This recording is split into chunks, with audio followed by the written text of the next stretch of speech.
नमस्कार दोस्तों। नरेंद्र मोदी, अमित शाह, भारतीय जनता पार्टी और आरएसएस, यूं कहे कि आज के दौर में सत्ता पर को चलाने वाले दो लोग और सत्ता को प्रभावित करने, सत्ता पर अपना इन्फ्लुएंस दिखाने की कोशिश करने वाली दो संस्थाएं, एक राजनीतिक दल और एक राजनीतिक दल की परिधि से बाहर की संस्था यानी आरएसएस। इन चारों की चिंता बढ़ती जा रही है। चिंता इसलिए बढ़ती जा रही है क्योंकि मौजूदा दौर में देश का मिजाज बदल रहा है। अब देश न तो 2013-14 के अच्छे दिनों की आस लगा रहा है और न ही 2018 और 19 में जो चुनावी हिंदुत्व के साए में, चुनावी हिंदुत्व की चाशनी में जिस राष्ट्रवाद को लपेटा गया था, अब उस राष्ट्रवाद के साथ, अब उस चुनावी हिंदुत्व के साथ चलने के लिए तैयार है। राष्ट्रवाद की जो परिभाषा भारतीय जनता पार्टी ने गढ़ी, राष्ट्रवाद की जो परिभाषा आरएसएस लंबे समय से गढ़ती रही है, अब उस राष्ट्रवाद के लिए, कम से कम उस चुनावी हिंदुत्व और उस चुनावी राष्ट्रवाद के लिए, न तो भारतीय जनता पार्टी का कोई गढ़ समझा जाने वाला राज्य दरवाजा खोल रहा है और न ही भारतीय जनता पार्टी के उस राष्ट्रवाद के लिए अब कोई ऐसा राज्य भी दरवाजा खोलने की स्थिति में दिखाई दे रहा है जिस राज्य में भारतीय जनता पार्टी अपनी पैठ बढ़ाने की तमन्ना रखती है, वहां सत्ता पाने की तमन्ना रखती है, वहां अपने एक छत्र एकाधिकार की तमन्ना रखती है। मणिपुर में कौन सा राष्ट्रवाद चल रहा है और किस राष्ट्रवाद के सहारे मणिपुर को हिंसा की भट्टी में झोंक दिया गया है, ये इस देश के लोग आप सब अब समझ रहे हैं। राष्ट्रवाद का आदि पुरुष भी इस देश के लोग देख रहे हैं, जिसमें बेहद पवित्र धार्मिक ग्रंथों को, सनातन धर्म की परंपराओं को चुनावी हिंदुत्व की बलिवेदी पर इस प्रकार चढ़ाया गया कि अब मामला अब शब्दों और गाली गलौज के फिल्मी प्रयोग तक जाकर सीमित हो गया। यानी राष्ट्रवाद जब गाली गलौज के फिल्मी प्रयोग के दायरे में बंधा हुआ नजर आए, तो आप उम्मीद लगा सकते हैं कि मौजूदा दौर में देश का मिजाज किस तरह बदल रहा है और सत्ता के निराशा, सत्ता के चापलूस फिल्मों के और फिल्म मेकर के निराशा में भी बदलती जा रही है। लेकिन उस निराशा के बीच सियासत कभी बदलती नहीं है और सियासत अपनी उसी रफ्तार से चलती है जिस रफ्तार से भारत और पूरी दुनिया में सियासत और सियासतदान सियासत को चलाने की कोशिश ना भी करे, लेकिन मजबूरीवश उन्हें चलना और चलाना पड़ता है। जी हाँ, हिंदुस्तान की सियासत में भी 10 सालों का वो जो एक भारतीय जनता पार्टी के उभार का, चुनावी हिंदुत्व के उभार का, हिंदुत्व और राष्ट्रवाद के, कथित हिंदुत्व और कथित राष्ट्रवाद के कॉकटेल का जो नतीजा देखना था, वो ये देश लगभग देख चुका है। और जरा इसको सिलसिलेवार ढंग से अलग अलग करके देखने की कोशिश करें तो भारतीय जनता पार्टी के सबसे बड़े गढ़ मध्य प्रदेश में भारतीय जनता पार्टी का दरवाजा बंद होता हुआ दिख रहा है। छत्तीसगढ़ दरवाजा खोलता हुआ नहीं दिख रहा है। राजस्थान दरवाजा खोलने के बाद दरवाजा और खिड़की दोनों बंद करता हुआ दिखाई दे रहा है। और तेलंगाना में जो दरवाजा हल्का सा खोला था 2019 के लोकसभा चुनाव में, अब वापस वहां दरवाजा, खिड़की और रोशनदान तीनों बंद होने की स्थिति में। भारतीय जनता पार्टी अब उत्तर प्रदेश में भी उस हालात में नहीं है जहां अकेले मोदी नाम केवलम से भारतीय जनता पार्टी की चुनावी बैतरनी पार हो जाए। अब वहां चुनावी बैतरनी पार करने के लिए मोदी के साथ योगी की भी जरूरत है। तो मोदी और योगी के साथ साथ उस लाभार्थी चेतना का मोमेंटम बनाए रखने की भी कोशिश है और जरूरत है, जो लाभार्थी चेतना अब दम हांफती हुई दिखाई दे रही है। लेकिन जरा उत्तर प्रदेश की चर्चा के पहले भारतीय जनता पार्टी के स्ट्रॉन्ग होल्ड माने जाने वाले 4 राज्यों गुजरात, मध्य प्रदेश, छत्तीसगढ़ और राजस्थान की बात करें तो गुजरात भी अब इस स्थिति में नहीं है कि 26-0 के स्ट्राइक रेट के साथ भारतीय जनता पार्टी के लिए बैटिंग कर सके। आगामी लोकसभा चुनाव में शक्ति सिंह गोहिल की चुनावी रणनीति, शक्ति सिंह गोहिल का असर और आम आदमी पार्टी का गुजरात में वोट कटवा के रूप में एस्टेब्लिश हो जाना, कांग्रेस पार्टी का गुजरात में लोकसभा चुनाव में खाता खुलवाने की स्थिति तक तो जरूर दिखता है। यानी 2-3-4 सीटें कांग्रेस पार्टी यदि मेहनत करे तो उसे मिल सकती है। राजस्थान, मध्य प्रदेश और छत्तीसगढ़ अब उस स्थिति में नहीं है कि लोकसभा चुनाव और विधानसभा चुनाव को अलग अलग नजरिए से देखें। और ऐसा इसलिए है क्योंकि 1984 के बाद पहली बार इन तीनों राज्यों ने राष्ट्रीय मुद्दों पर कांग्रेस पार्टी का नेतृत्व की ओर देखना शुरू कर दिया है। याद कीजिए 1984 का लोकसभा चुनाव, जब 40 की 40 लोकसभा सीटें मध्य प्रदेश की, अविभाजित मध्य प्रदेश की, कांग्रेस पार्टी के पाले में चली गई थी। अटल बिहारी वाजपेयी को हारना पड़ा था, लेकिन वो चुनाव सहानुभूति का चुनाव था। ऐसा ही सहानुभूति का चुनाव 1991 भी था, जिस 1991 में 40 में 27 सीटें मध्य प्रदेश की, अविभाजित मध्य प्रदेश की, कांग्रेस के पक्ष में चली गई थी। लेकिन उसके बाद भारतीय जनता पार्टी ने वहां लोकसभा के मामले में ऐसी एंट्री मारी कि क्या दिग्विजय सिंह, क्या कमलनाथ, मुख्यमंत्री कोई भी रहे, कांग्रेस का रहे या भारतीय जनता पार्टी का रहे, लोकसभा सीटों में भारतीय जनता पार्टी हमेशा वहां पर विनर साबित होगी। लेकिन अब वो धारणा बदल रही है। अब वहां आदिवासी बनाम वनवासी की बहस तेज हो चुकी है। अब वहां कास्ट सेंसस कराने की मांग पर कांग्रेस पार्टी आगे बढ़ रही है। अब वहां ओल्ड पेंशन स्कीम की डिमांड कांग्रेस पार्टी सैद्धांतिक तौर पर स्वीकार कर चुकी है और पहली कैबिनेट बैठक में उसे हिमाचल, राजस्थान और छत्तीसगढ़ की तरह लागू करने की दिशा में आगे बढ़ती हुई दिख रही है। उसके लिए जनमत की प्रतीक्षा कर रही है। और अब वहां कांग्रेस पार्टी का नेतृत्व, राष्ट्रीय नेतृत्व पहली बार लंबे समय के बाद, यूं कहें कि तकरीबन 30-40 साल के बाद दिखाई देने की स्थिति में दिख रहा है। यानी उत्तर प्रदेश और बिहार में राहुल गांधी और मल्लिकार्जुन खड़गे भले ही अपने आप को अभी साबित करने की स्थिति में संभवतः खुद को ना पाए, लेकिन मध्य प्रदेश में राहुल गांधी और मल्लिकार्जुन खड़गे नरेंद्र मोदी के बरक्स एक नेता के तौर पर स्थापित होते हुए दिख रहे हैं। यानी राष्ट्रीय चुनाव में अब चुनौती विहीन नरेंद्र मोदी या एक दौर में चुनौती विहीन अटल बिहारी वाजपेयी की जो इमेज मध्य प्रदेश में हुआ करती थी, अब वो इमेज 2023 या 2024 जब भी लोकसभा चुनाव हो वहां दिखाई नहीं देती है। छत्तीसगढ़ से भारतीय जनता पार्टी का बोरिया बिस्तर कम से कम अगले 6-7 साल के लिए बंधा हुआ दिखाई देता है, खासकर तब तक जब तक भूपेश बघेल एक छत्रप के तौर पर स्थापित है, जब तक भूपेश बघेल कांग्रेस पार्टी की सदारत करते हुए दिखाई दे रहे हैं और जब तक भारतीय जनता पार्टी कोई अल्टरनेटिव नेतृत्व छत्तीसगढ़ में post Raman Singh, post Ramesh Bais era में खड़ा करने की दिशा में मजबूती के साथ आगे बढ़ती हुई दिखाई नहीं देती है। लिहाजा छत्तीसगढ़ भी अब लोकसभा और विधानसभा चुनाव के नतीजे अलग अलग देने की स्थिति में नहीं रहा। बात राजस्थान की करें तो राजस्थान में अशोक गहलोत मुद्दा जरूर है, लेकिन वसुंधरा राजे भी मुद्दा है। नरेंद्र मोदी मुद्दा जरूर है तो सचिन पायलट भी मुद्दा है, और मुद्दा राहुल गांधी और उनकी भारत जोड़ो यात्रा भी है। मुद्दा आम आदमी का मुद्दा भी है, जिसमें बेरोजगारी चरम पर, पूरे देश के साथ साथ राजस्थान अछूता नहीं है बेरोजगारी के मामले में। ओल्ड पेंशन स्कीम की मांग पूरी की जा चुकी है। किसानों की एमएसपी गारंटी की मांग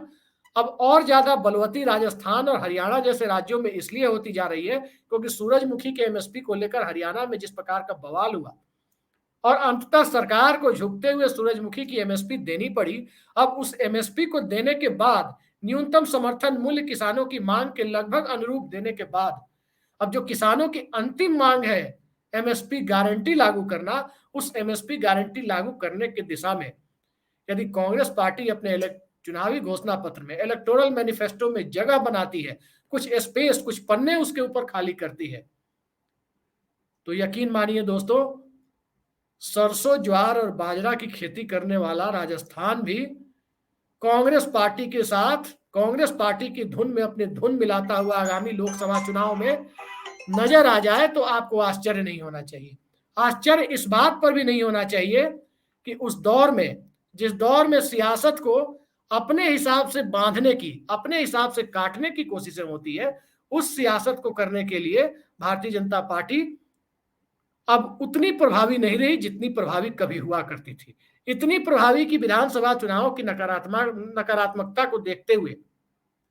एक दौर में बीजेपी ने राजस्थान में रानी तेरी खैर नहीं, मोदी तुझसे बैर नहीं का नारा तक लगवा दिया था। यानी नरेंद्र मोदी की छवि को इंटैक्ट कैसे बनाए रखा जाए, इसके लिए एक बेहतरीन पीआर का काम भारतीय जनता पार्टी की चुनावी स्ट्रेटजी ने किया या किसी पीआर एजेंसी की मदद से, जैसे भी किया हो, वो कर पाने की स्थिति में अब नहीं है। लिहाजा हम कह सकते हैं कि हालात 14 और 19 से 18-19 में खास तौर पर यदि उस परिस्थिति की तुलना करें जब विधानसभा चुनाव में जनता इन्हीं तीनों राज्यों में कांग्रेस के साथ खड़ी होती है और लोकसभा चुनाव में जनता भारतीय जनता पार्टी के साथ खड़ी होती है, अब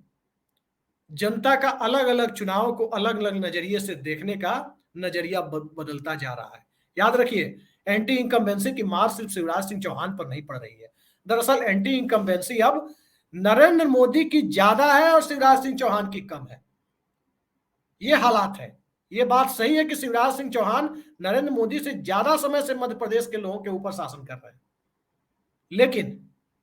तब भी एंटी इनकम्बेंसी केंद्र की नीतियों के खिलाफ ज्यादा है। और जब केंद्र की नीतियों के खिलाफ ज्यादा हो तो आप अंदाजा लगा सकते हैं कि लोकसभा और विधानसभा चुनाव को एक साथ खींचने की जो बात हो रही है,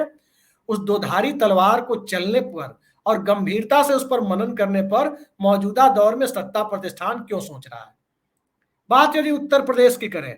तो उत्तर प्रदेश में भारतीय जनता पार्टी के लिए राहत की बात सिर्फ इतनी है कि समाजवादी पार्टी जो अखिलेश यादव के नेतृत्व वाली पार्टी है, उसने पिछले चुनाव में बहुत बढ़िया प्रदर्शन किया।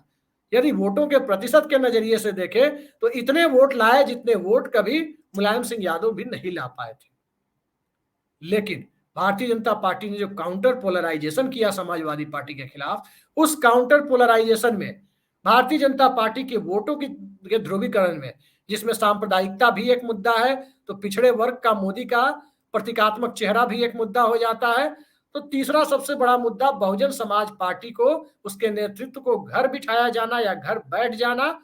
और बसपा के वोटों को लाभार्थी चेतना में तब्दील कर दिया जाना। इन तीनों परिस्थितियों को जिस प्रकार से योगी आदित्यनाथ का चेहरा ला करके इन तीनों परिस्थितियों को बांधे रखने के लिए एक प्रतीक लखनऊ में बिठाया गया है, उस प्रतीक को अगर बहुत साफगोई से कहा जाए तो तब तक कोई खतरा दिखाई नहीं देता है जब तक आने वाले वक्त में उत्तर प्रदेश में दलित समाज के बीच बहुजन समाज पार्टी या तो पुनः खड़ी नहीं होती है, या मल्लिकार्जुन खड़गे की ब्रांडिंग कांग्रेस पार्टी ढंग से नहीं कर पाती है।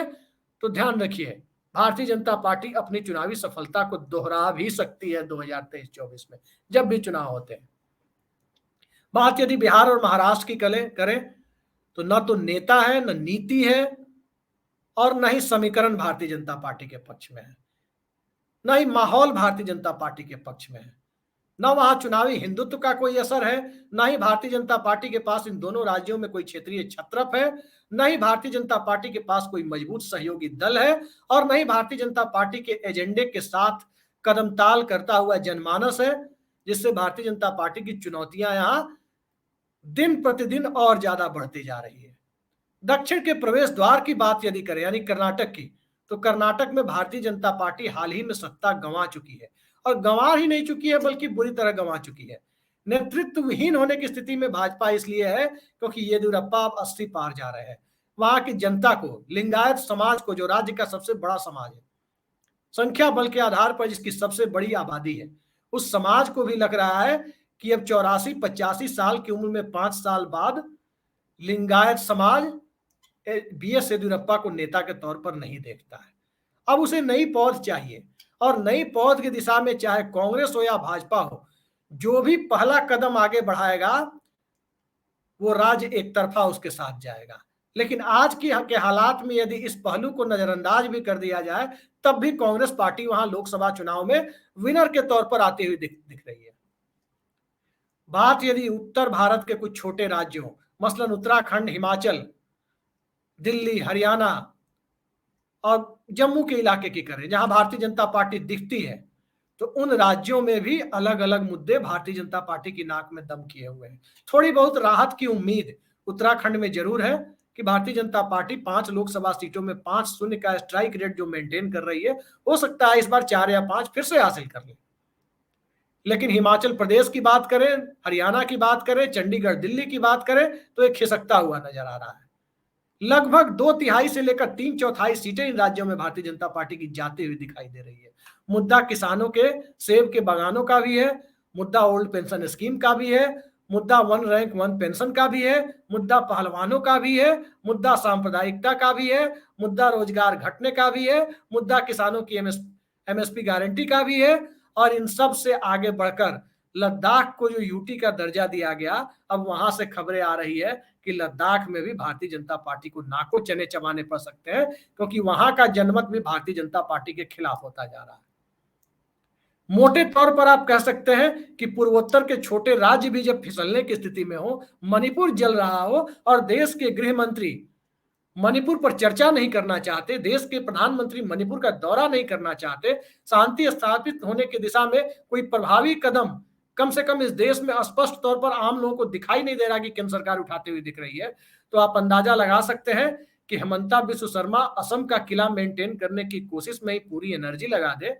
तो कोई आश्चर्य नहीं होना चाहिए। पूर्वोत्तर के छोटे राज्य भी हाथ से बिरकते हुए नजर आए तो कोई आश्चर्य नहीं होना चाहिए।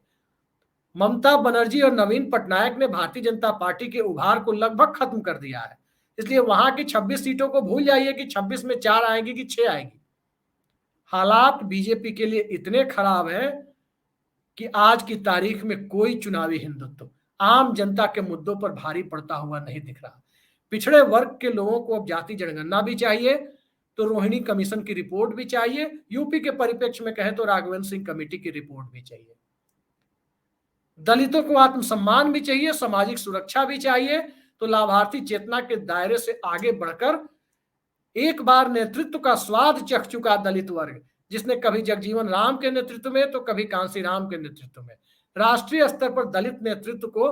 इस तरह से उभरते हुए देखा, प्रधानमंत्री पद के करीब तक पहुंचते हुए देखा, देश के सबसे बड़े सूबे उत्तर प्रदेश में 4-4 बार सत्ता पर बैठते हुए देखा। इस बात को याद रखिए कि उस दलित तबके को अब सत्ता में इतनी बड़ी भागीदारी मिलने के बाद लंबे समय तक लाभार्थी चेतना के दायरे में बांध कर नहीं रखा जा सकता। उसकी सामुदायिक चेतना को उभार लेने से लंबे समय तक रोकने की कोशिश कामयाब नहीं हो सकती। ठीक इसी तरह से बात यदि रोजगार के मुद्दे पर, महंगाई के मुद्दे पर, असंगठित क्षेत्र के टूटने के मुद्दे पर की जाए, तो देश में हालात ये है कि पीएसयू में तकरीबन 2 लाख नौकरियां कम हो गई है। पीएसयू में एसेट मोनेटाइजेशन और डिसइन्वेस्टमेंट यानी विनिवेश के नाम पर पीसीयू को बेचने का सिलसिला चल रहा है। सरकारी बैंकों के मर्जर एक्विजिशन की बात चल रही है और कुछ सरकारी बैंकों को प्राइवेट किए जाने का मामला भी चल रहा है। एलआईसी के स्टेक बेचे जा रहे हैं, रेल बेचे जा रहा है, रेलवे के कई सारे स्टेशनों का नाम बदलने के साथ साथ रेलवे की कई परिसंपत्तियां एसेट मोनेटाइजेशन के लिए लाइन में लगी है। एसेट मोनेटाइजेशन यानी प्राइवेट कंपनियों को देने के लिए एक नया भारी भरकम शब्द, जिससे लोग ये ना कहें कि इसे बेचा जा रहा है, काम वही है। ऑप्टिक फाइबर एसेट मोनेटाइजेशन के नाम पर बेचे जाने के लिए लाइन में खड़े हैं, तो रोजगार कौन देगा? असंगठित क्षेत्र में डिमोनेटाइजेशन की प्रक्रिया को के सतत रूप से चलने, कभी 500,000 तो कभी 2,000, इनके बंद होने के बाद इतने वोलाटाइल करेंसी के दौर में करेंसी की बुनियाद पर खड़ा असंगठित क्षेत्र जो इस देश में 90% से ज्यादा रोजगार पैदा करता है, उसकी कमर नहीं टूटेगी तो भला और क्या होगा। तो इस परिस्थिति में जब रिवर्स माइग्रेशन देश ने देखा और उस रिवर्स माइग्रेशन से निपटने का एक नायाब तरीका जो नरेंद्र मोदी सरकार ने निकाला, वो नायाब तरीका दरअसल यही था कि 5 किलो राशन की सरकारी इमदाद पर इस देश को एक परमानेंट लाभार्थी में बदलने की कोशिश। लेकिन परमानेंट लाभार्थी में बदलने की एक कोशिश रमन सिंह ने भी की थी। रमन सिंह की सियासी बुनियाद के उखड़ते देर नहीं लगी। परमानेंट लाभार्थी में जनमानस को बदलने की एक कोशिश कुछ दूसरे राज्य सरकारों ने भी की थी, लेकिन वो कोशिश बहुत कामयाब नहीं हुई। एक आध बार उसका फायदा लिया गया चुनाव में, बात जरूर है, लेकिन अब वो स्थिति दिखाई नहीं दे रही है। अब वो छद्म राष्ट्रवाद भी नहीं दिख रहा, अब वो चुनावी हिंदुत्व भी नहीं दिख रहा, क्योंकि जातीय अस्मिता सर उठा रही है। कास्ट सेंसस की मांग होने जा रही है। कास्ट सेंसस को दबाने के लिए यूनिफॉर्म सिविल कोड का चुग्गा जरूर फेंकने की तैयारी है, लेकिन उस चुग्गे के सहारे कास्ट सेंसस की मांग दब जाएगी, इसकी गुंजाइश मंडल की आग में झुलस चुका देश बखूबी समझता है कि इस मांग को मंडल को जब कमंडल के दायरे से दबाया नहीं जा सका और भारतीय जनता पार्टी को भी उस मंडल पॉलिटिक्स की लाइन में अपना मंडलवादी चेहरा मुखौटे के तौर पर ही सही उजागर करना पड़ा, लेकिन उसी मुखौटे ने जब भाजपा के शीर्ष पुरुष को अटल बिहारी वाजपेयी को मुखौटा कह दिया, उन्हीं में से एक मुखौटे ने, तो फिर वो मंडलवादी चेहरा कहां पीछे छुपा दिया गया, ये इस देश को बखूबी पता है। गोविंदाचार्य ओबीसी के एक बड़े नेता के तौर पर भाजपा में आए थे, कहां है कोई नहीं जानता। कल्याण सिंह का क्या राजनीतिक हश्र हुआ कोई नहीं जानता। शिवराज सिंह चौहान किस बियाबान में फेंके जाने वाले हैं कोई नहीं जानता। गोपीनाथ मुंडे उनका परिवार कहां चला गया, सियासत में किस कदर गोपीनाथ मुंडे की विरासत अब बची हुई है, सब जानते हैं। सुशील मोदी किस बियाबान में फेंक दिए गए, सब जानते हैं। और इन सब से आगे जो नए नए पोस्टर बॉय बनाने की कोशिश हुई केशव प्रसाद मौर्य के नेतृत्व में, वो केशव प्रसाद मौर्य मुख्यमंत्री की कुर्सी तक कब पहुंचेंगे या स्टूल के सहारे घिसट रही उप मुख्यमंत्री की कुर्सी को बनाए रखने में उत्तर प्रदेश में योगी आदित्यनाथ के साथ साथ असहज रूप से ही सही सहजता दिखाने की कोशिश करते हुए दिखाई देंगे। इस बात को केशव प्रसाद मौर्य जितना बखूबी समझे या न समझे, उत्तर प्रदेश का पिछड़ा वर्ग बखूबी समझ रहा है। तो ये हालात जब मौजूदा दौर में सियासत में बने हुए हैं, तो उस सियासत को आप ये जरूर कह सकते हैं कि ये सियासत सुविधा के आधार पर बनाया गया एक ऐसी समीकरणों की सियासत है जिसमें नरेंद्र मोदी का पिछड़ा चेहरा भी है, तो योगी का ठाकुर चेहरा भी है, नितिन गडकरी का एक ब्राह्मण चेहरा भी है, तो दलित चेहरे के दौर पर एक बार राष्ट्रपति भवन में भी भारतीय जनता पार्टी के नर्सरी से निकले हुए व्यक्ति को बिठाया जा चुका है। और अब ट्राइबल चेहरे, आदिवासी चेहरे के तौर पर भी राष्ट्रपति भवन में एक प्रतीक बिठा करके भारतीय जनता पार्टी की तरफ से प्रतीक बिठाने की कोशिश करके, हालांकि देश के राष्ट्रपति का पद देश का सर्वोच्च पद है, प्रतीक निश्चित तौर पर नहीं माना जाना चाहिए, लेकिन भारतीय जनता पार्टी जिस मंशा से किसी व्यक्ति को किसी चुनाव में आगे करती है, तो वो प्रतीकों की राजनीति के ज्यादा करीब दिखाई देता है। तो उस प्रतीकों की राजनीति को इस देश का ट्राइबल समाज जो पेशा कानून को लागू करने की मांग करता रहा है, वो किस हद तक स्वीकार करेगा, इस बात का लिटमस टेस्ट भी आगामी चुनाव में होना है। तो देखते हैं नरेंद्र मोदी और अमित शाह, आरएसएस और भारतीय जनता पार्टी, जो ये पूरी घबराहट जो अंदर ही अंदर दिखाई दे रही है, उस घबराहट से निकलने के लिए कोई नया रास्ता नहीं सूझ रहा, और उस घबराहट को नीतीश कुमार अपने स्तर पर 23 जून को एक बड़ी बैठक कर उस घबराहट को विपक्ष के पक्ष में एक सुनामी में बदलने की कोशिश कर रहे हैं। वो भी कितनी कामयाब होगी, इस पर भी लोगों को अभी शंका है। लेकिन विपक्ष के पास, याद रखिए दोस्तों, खोने के लिए कुछ नहीं है। विपक्ष ऑलरेडी बहुत कुछ गंवा चुका है, अब उसके पास पाने के लिए सब कुछ है। जबकि भारतीय जनता पार्टी इतनी आगे जा चुकी है, अपने सीमित दायरे में इतनी आगे जा चुकी है कि भारतीय जनता पार्टी के पास अब एक ही रास्ता नजर आता है, जो आमतौर पर होता है, शीर्ष पर जाने के बाद एकमात्र रास्ता, यानी ढलान का रास्ता। और उस ढलान को रोकने की कोशिश समय पर लोकसभा चुनाव कराकर होती है या समय से पहले लोकसभा चुनाव कराकर होती है, ये मंथन नरेंद्र मोदी और अमित शाह के बीच ही नहीं, बल्कि नरेंद्र मोदी और अमित शाह के दायरे से बाहर ब्यूरोक्रेटिक सर्कल और आरएसएस के सर्कल के बीच भी पहुंच चुकी है। यानी ढलान रोककर सत्ता बचाने की कोशिश, इस कोशिश का नतीजा आने वाले वक्त में अलग अलग सामुदायिक चेतना से, अलग अलग समुदायों की सामुदायिक चेतना से, अलग अलग वर्गों की वर्गीय चेतना से यदि मुकाबला करता हुआ नजर आए, तो उस मुकाबले की तस्वीर बड़ी ही रोचक होनी है। और कितनी रोचक होनी है, ये आने वाले 6, 7, 8 या मैक्सिमम 10 महीने में आपके सामने होगा। तो फिलहाल हम इंतजार करते हैं और देखते हैं कि वाकई कितनी रोचक तस्वीर इस देश में उभरती हुई नजर आती है। फिलहाल के लिए इतना ही। नमस्कार।